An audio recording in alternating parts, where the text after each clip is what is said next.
Oh, listen to that. Oh, wow, it's so corny. Oh, I could dance to that all night. And did once.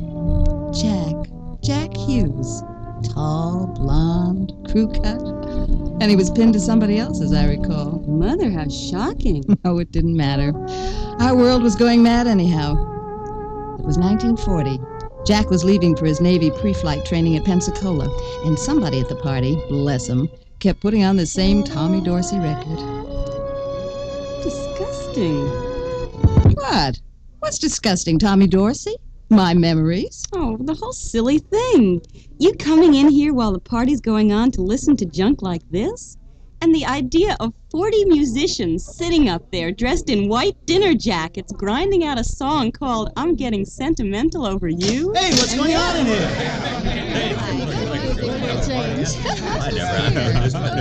Oh, no, here they come, all the old folks. It sounded like Dorsey. Or was it Glenn Miller?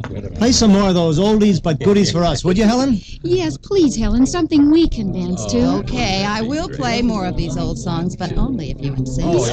Yes, we do. But I won't be held responsible for the memories they bring back to each of you. That's okay. Don't worry about that. I'll take my chances with that. Somebody shut the door. All right, I will. Well, Sandy, what do you think? It's incredible. You put on that silly music and people start coming out of the woodwork. Well, that's because it's our music. 30 years from now, if you happen to hear a record of the Beatles singing Yellow Submarine, you might get sentimental, too. Memories, Sandy. We all have our memories. I get this crazy picture of you and Dad dancing cheek to sloppy stuff like that. Not in 1940, we weren't. I didn't even meet your father until the very last year of the war. The war. With you people, it's always the war. Sandy. Your one big adventure, huh? Those groovy, glamorous 1940s when everybody was going out and trying to kill everybody else. And some very sick lady in Germany was making lampshades out of human skin. Oh, we were young then. Your dad, Earl, Peter, Jane, Tom. I was about your age, 19. And it seemed as if the war sneaked up on our generation like a deadly fog. Once we were in it, there was little we could do. We had to fight. We had no choice. No choice? No. Oh, there may have been a time to stop the war, before it really got started.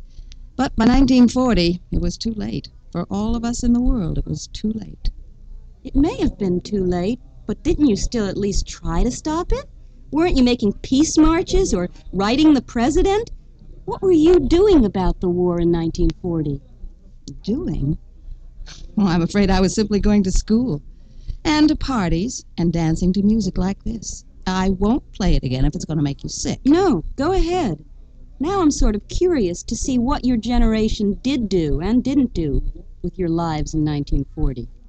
Well, we danced to Dorsey's music and tried hard not to listen to the news from Europe and the Far East. America wasn't in the war yet, so we could dance and hope the beautiful music would drown out those other sounds.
Another talk with the German Chancellor, Herr Hitler. And here is the paper which bears his name upon it as well as mine.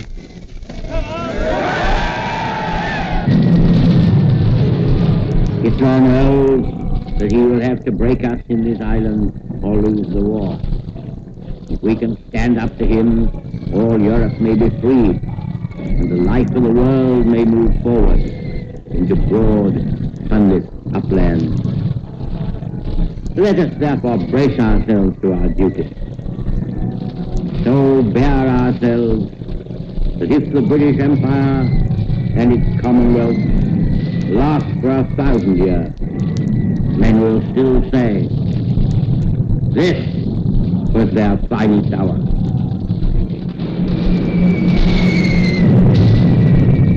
But the sounds from overseas came through to us anyhow.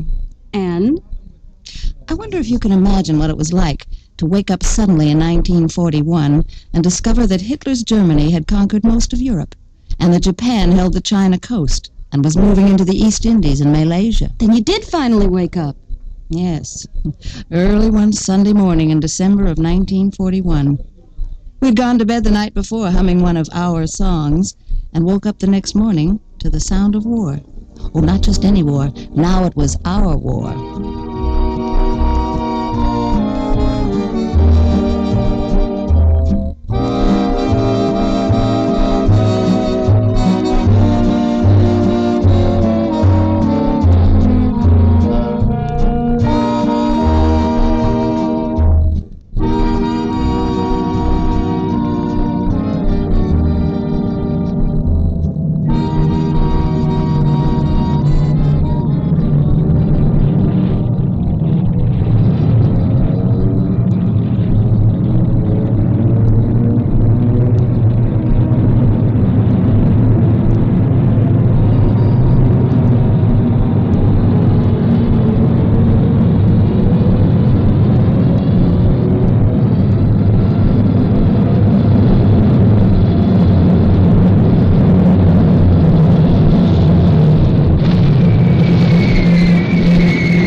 Yesterday, December 7th, 1941, a date which will live in infamy.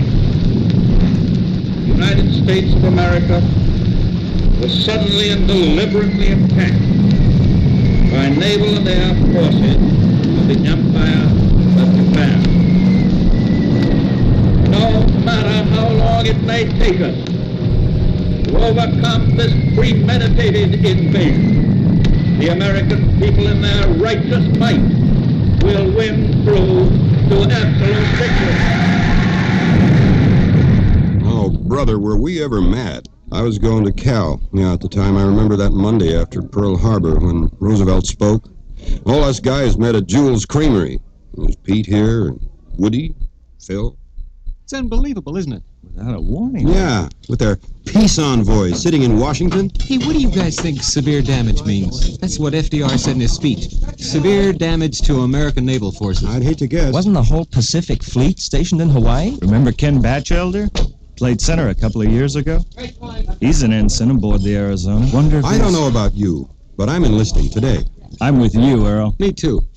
What about you, Woody? You coming with us? No. I'm gonna finish school first. Oh, fine, Woody. The whole Japanese army may be landing at Ocean Beach tomorrow morning, but you go ahead to your anthro class. Yeah. Don't worry about a thing. Come on, you guys, lay off. It's just that I think I'll be more valuable to the country if I finish school. Sure, Woody, you just stay here. Yeah, you finish take care of the school. girls for us and have a good time, pal. We'll go out and take care of the Japs and the Germans for you. Come on, Earl. Let's get downtown to the recruiting office and get in line. Get in line? You mean you people actually stood in line to go to war? You're darn right we did. It was total war. The entire world was threatened.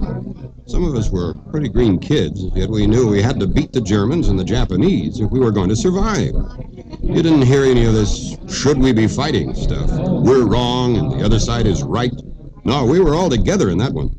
And remember, Earl, those songs that came out during the first years of the war, like Let's Remember Pearl Harbor? Yeah, I remember.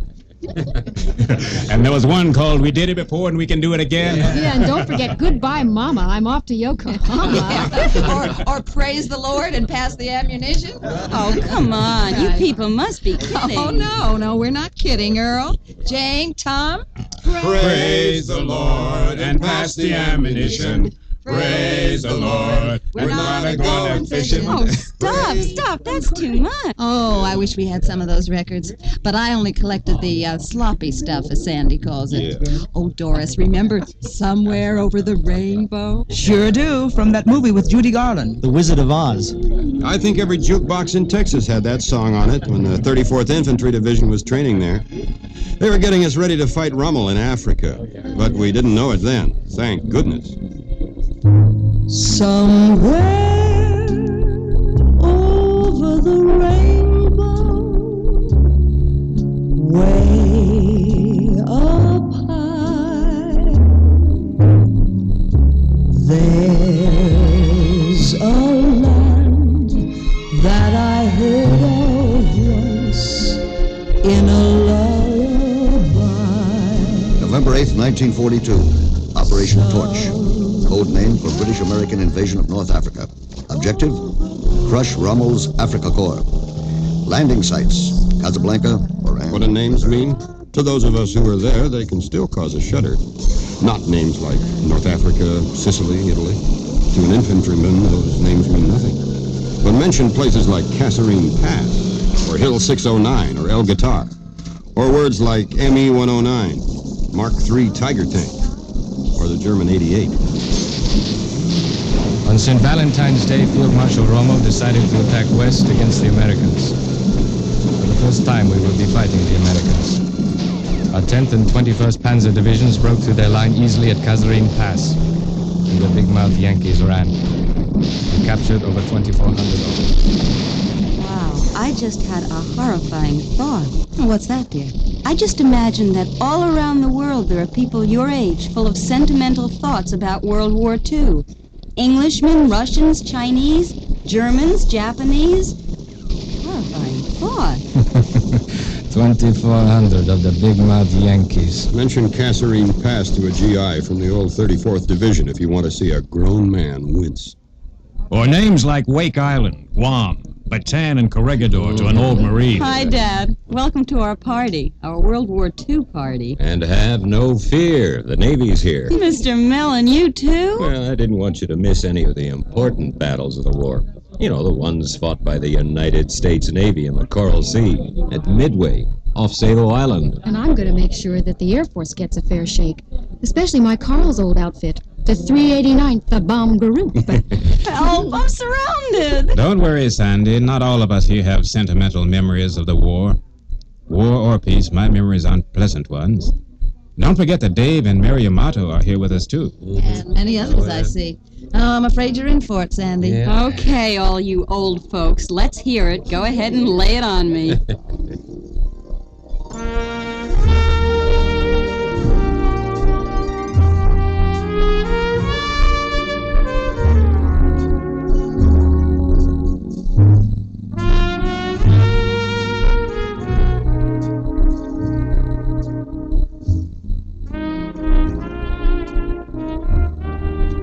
Palermo, Gela, Messina, Cape Gloucester, New Ireland, Ploeston, Salerno, Cassino, Rabaul, Truck.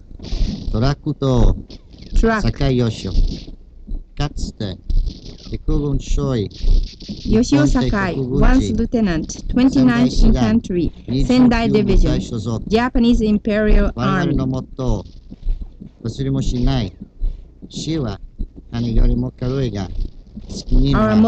remember that death is lighter than a feather, but duty is heavier than a mountain.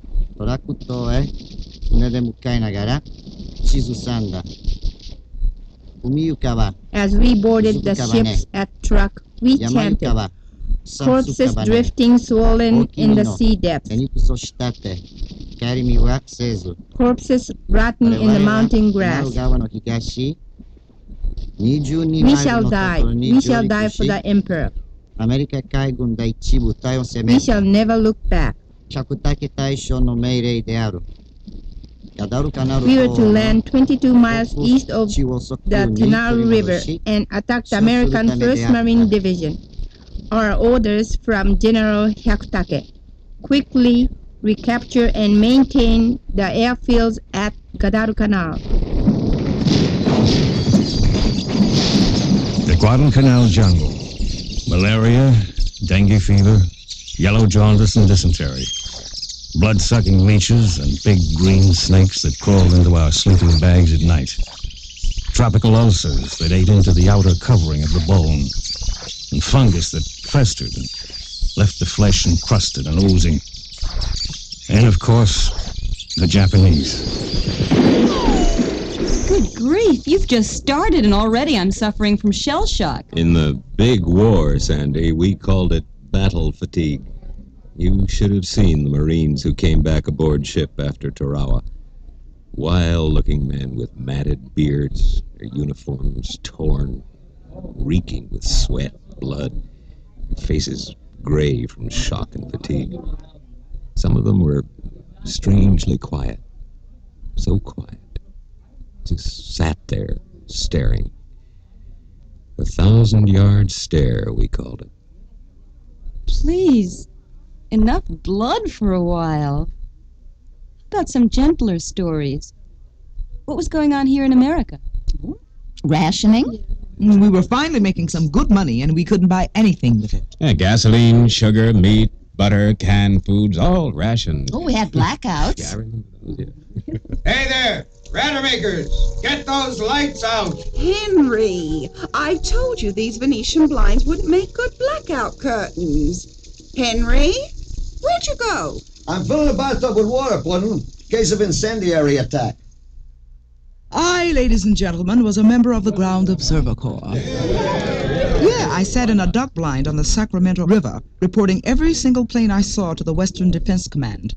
There were over 500,000 of us aircraft spotters. I worked at the USO. Remember that? And a great migration of Americans was on. Migration? What sort of migration? Oh, people leaving farms and going to work in defense plants. Servicemen traveling in all directions. Wives and sweethearts of servicemen traveling to be with their loved ones. Southern Negro sharecroppers and tenant farmers heading east, north, and west to work in shipyards and factories. For once, I admit there were some decent jobs available for blacks. Although listen to what the president of one of the large aircraft factories said.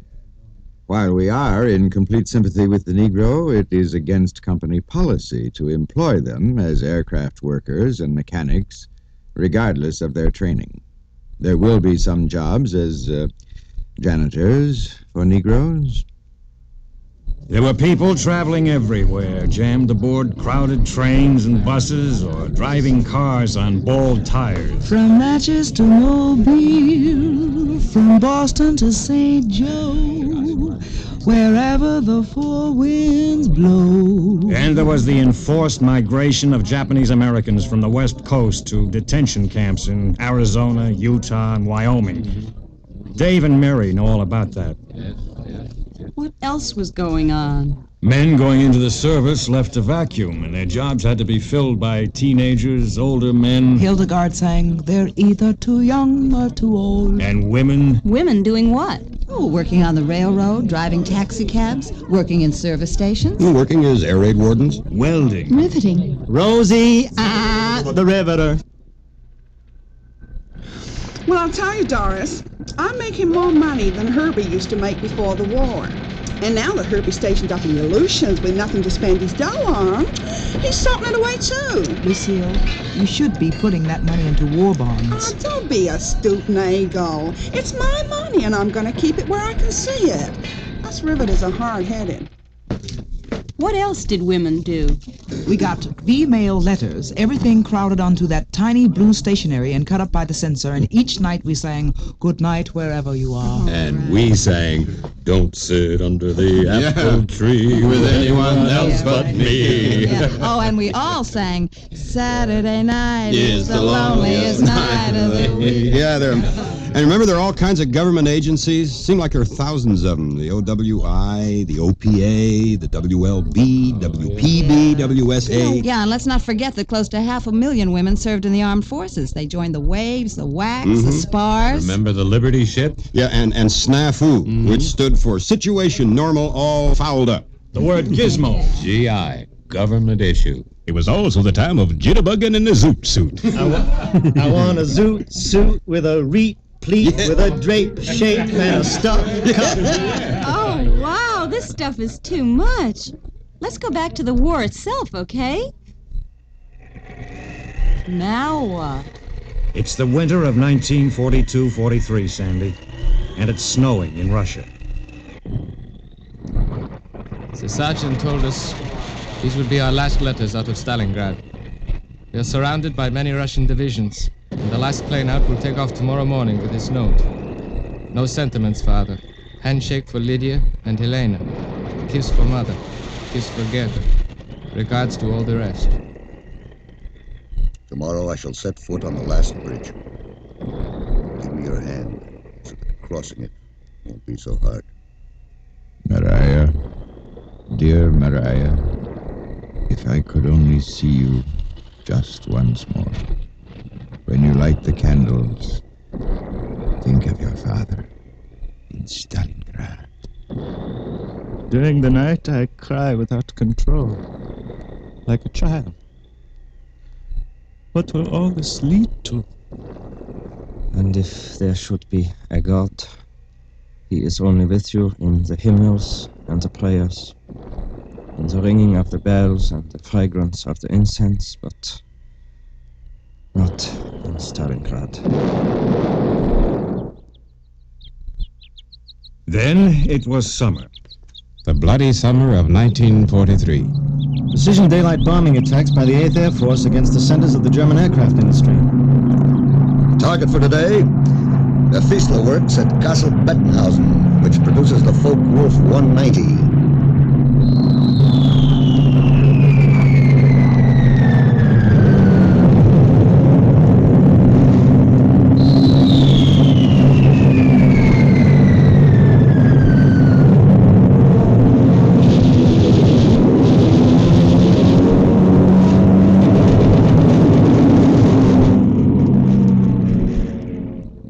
Okay, gang, that's enough. I give up. I surrender. Oh, but the war's not over yet, Sandy. It isn't. No, we've only reached the winter of 1943. We've still got another year and a half to go. But it's going on too long. Yes, that's what we thought, too. How about a joke? Yes, good, we need one. Well, in November of 1943, the Big Three, that was Roosevelt, Stalin, and Churchill, met at Teheran to discuss the Allied invasion of Europe. Well, anyhow, this correspondent walks up to the Big Three and he asks, "What's cooking?" And Churchill replies, "Hitler's goose." Well,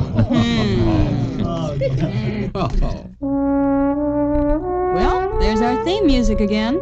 Yes, I thought we better take a break before going on with the war. Right. Hey, everybody. Remember how the old-time radio announcers used to close the big band music programs? Huh?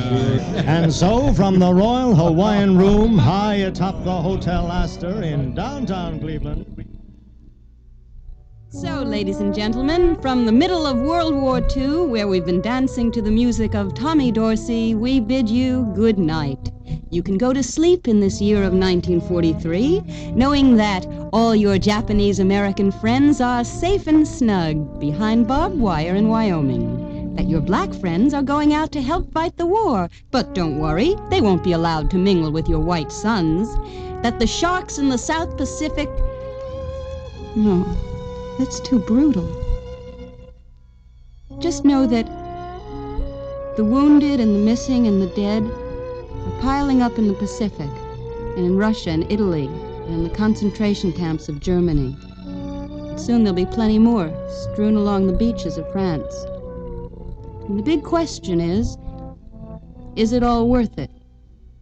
Or as the German soldier at Stalingrad asked, what will all this lead to? Tune in tomorrow to find out when we resume World War II. In the meantime, sleep well, America. Sleep well.